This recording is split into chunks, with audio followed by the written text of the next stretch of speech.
President Trump just went to the big NATO summit, and he did what he does best. He created absolute chaos and then declared victory. On the way to the summit on Air Force One, reporters asked him if he was committed to NATO's Article 5, the rule that says an attack on one member is an attack on all. His response sent shockwaves through Europe. He said, quote, "Depends on your definition." There are numerous definitions of Article 5. You know that, right? Now, this was happening as NATO allies were preparing to agree to a new, historic defense spending target, 5% of their GDP by 2035. Many saw this as an implicit 5-for-5 deal. They spend 5%, and in return, they get a solid US commitment to defend them. So after all that tension, Trump gets to the summit, stands next to the NATO Secretary General, and completely changes his tune. He praises the new spending goal and says of the allies, quote, "We're with them all the way." In return, NATO's chief called Trump a man of peace and strength for his recent actions on the Israel-Iran ceasefire. Trump also used the press conference to say he was very proud Israel listened to his warnings, and he pushed back hard against intel reports about the Iran strikes, comparing their impact to Hiroshima. So was this a masterclass in negotiation to get allies to pay up, or just creating chaos for no reason?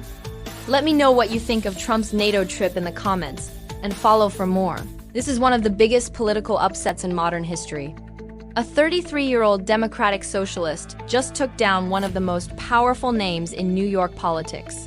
This is Zoran Memdani. And he just defeated former Governor Andrew Cuomo in the Democratic primary for mayor of New York City. And let me tell you, this was a David versus Goliath fight.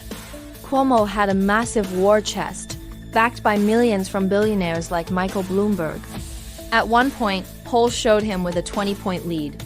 But he lost. So how did Memdani pull it off? 2 words, ranked choice voting.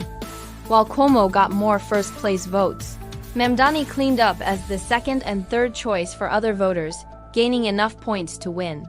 His progressive platform of free childcare and city-run grocery stores also resonated. Memdani's campaign tapped into voter frustration with a viral video showing New Yorkers who felt abandoned by the Democratic Party. The party establishment freaked out, but as one critic pointed out, the same people spending millions to stop Zoran will later spend millions on polls to figure out why they lost young people. This was supposed to be Cuomo's big political comeback after resigning as governor in 2021 amid scandal. He positioned himself as the only one who could protect the city from the Trump administration. So, a 33-year-old Democratic socialist just beat the Cuomo political machine. Is this the future of the Democratic Party? Let me know what you think in the comments and follow for more on this incredible story. The United States might be getting a giant new missile shield over the entire country, and it has a very flashy name. Republican senators just unveiled the Golden Dome Act.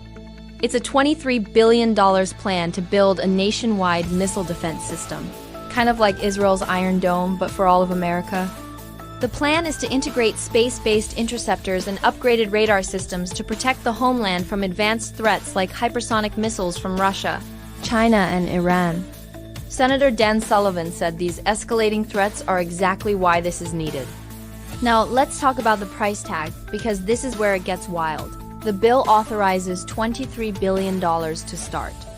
President Trump says the whole system will cost about $175 billion and be ready by 2029. But the nonpartisan Congressional Budget Office estimates the cost could actually exceed $800 billion over 20 years. That's a tiny difference.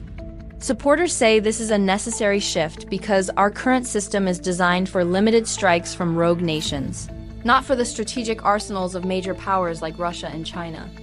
So, is the Golden Dome a vital, multi-billion-dollar security upgrade for the modern age? Or is it an astronomically expensive project with a wildly underestimated cost? Let me know what you think in the comments, and follow for more updates. The FBI is doing a massive U-turn, and it tells you everything you need to know about the threats facing America right now. According to sources, the FBI is about to pull potentially thousands of agents off of immigration enforcement and pivot them back to counterterrorism and cybersecurity threats. Why the sudden change? Well, the FBI is reportedly very concerned about retaliation from Iran after the recent U.S. strikes. an assistant director, warned that, quote, almost every major terrorist organization in the world has called for attacks on the US. Now, here's where it gets interesting. This is a complete reversal of a recent policy. Just last month, in May 2025, FBI agents were ordered to spend about a third of their time on immigration-related tasks, like visiting unaccompanied migrant children. This shift reportedly prompted concerns inside the bureau that they were ignoring more critical threats. So, 1 minute, a third of the FBI's time is on immigration. The next, it's all hands on deck for counterterrorism and cyber warfare. It's a massive shift in national security priorities happening right before our eyes. What do you think of this sudden pivot? Is the FBI focusing on the right threats now? Let me know your take in the comments, and follow for more updates. While President Trump tries to hold the fragile Iran-Israel ceasefire together, a new major player has just stepped onto the diplomatic stage. And it's probably not who you think, China. That's right, Beijing has emerged as a key mediator, with their top diplomats making calls to both Iran and Israel to try and shore up the truce. This is China's most active mediation effort in the Middle East. So why is China so invested all of a sudden? 2 words: oil money. Get this, China buys between 80 and 90% of all of Iran's crude oil exports. They get it at an approximate 8% discount through a dark fleet of ships that are designed to evade US sanctions. So for China, a war isn't just a distant problem. It's a direct threat to their energy supply and their massive Belt and Road Initiative. Chinese President Xi Jinping warned last week that if the Middle East is unstable, the world will not be at peace.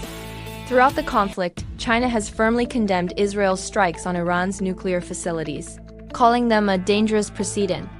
But despite the harsh words, the White House says it sees no signs of China actually providing military support to Iran. So, China is now a major peace broker in the Middle East, driven by its massive oil interests. Is this a good thing for stability or just a new power play? Let me know your thoughts in the comments, and follow for more on this shifting world stage.